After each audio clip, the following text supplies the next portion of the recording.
আজকে ভাবলাম যে একটা অন্যরকম রেসিপি বানাই, চলো। তাই অল্প করেই একটু টেস্ট করব বলে অল্প মতনই নিয়ে নিলাম। তিনখানা পটল মধ্যেখান থেকে চিড়ে খোসা ছাড়িয়ে আমি এটাকে জলের মধ্যে ভাপাতে দেবো। একটু গরম জল হয়ে গেলে তাতে একটু নুন ফেলে দেবো, দিয়ে গরম জলটা গরম হয়ে গেলে তাতে একটু নুন ফেলে দিয়ে পটলগুলো, 3টে পটল আর একটা টমেটো আর 3টে কাঁচা লঙ্কা দিয়ে আমি এটাকে সুন্দরভাবে ভাপিয়ে নেবো। একটু নরম নরম হলে তারপর এটাকে আমি তুলে নেব। দিয়ে ভাবছি যে এই জিনিসটা কিরম হবে খেতে, তো জানি না, দেখি প্রথম করছি, বুঝতে পারছি না যে কেমন হবে। তাই পটলগুলো আমার নরম হয়ে গেছে, তো আমি এগুলোকে তুলে নিলাম।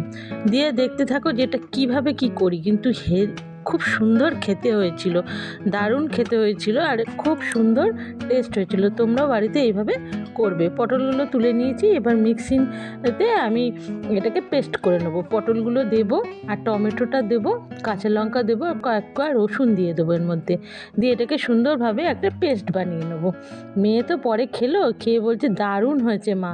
আমিও দেখলাম যে দারুণ হয়েছে। এদিকে কড়াইতে আমি তেল দিয়ে নিলাম। তেল দিয়ে নিয়ে এর মধ্যে একটু কালো জিরে আর শুকনো লঙ্কা ফোড়ন দেবো।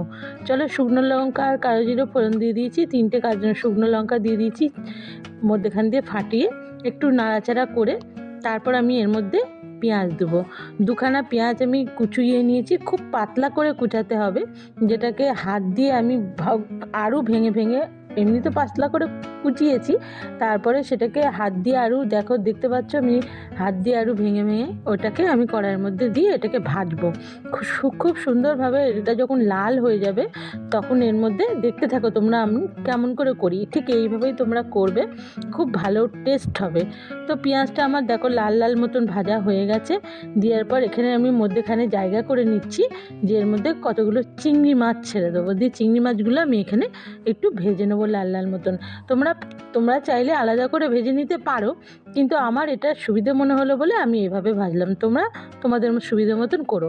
এর মধ্যে এই চিংড়ি মাছ বেশি না, আমি এই 10-12টা মতন চিংড়ি মাছ দিয়েছি, দিয়ে এর সাথে একটু হলুদ দিয়ে দিয়েছি। দেওয়ার পর এটাকে ভেজে নিলাম, মধ্যেখানেই ভেজে নিলাম। দেওয়ার পর এটা ভাজা হয়ে গেলে এই চিংড়ি মাছগুলো কী করবো, খুন্তির দ্বারায় আমি এগুলোকে ছোট ছোট করে কেটে নেবো। তোমরা আগে এটাকে কেটেও এরকম করে ভেজে নিয়ে তুলে রাখতে পারো, তারপর পেঁয়াজ ভেজে তারপরে তোমরা দিতে পারো, কিন্তু আমার এটা সুবিধা মনে হলো তাই এটাকে আমি এভাবেই করলাম।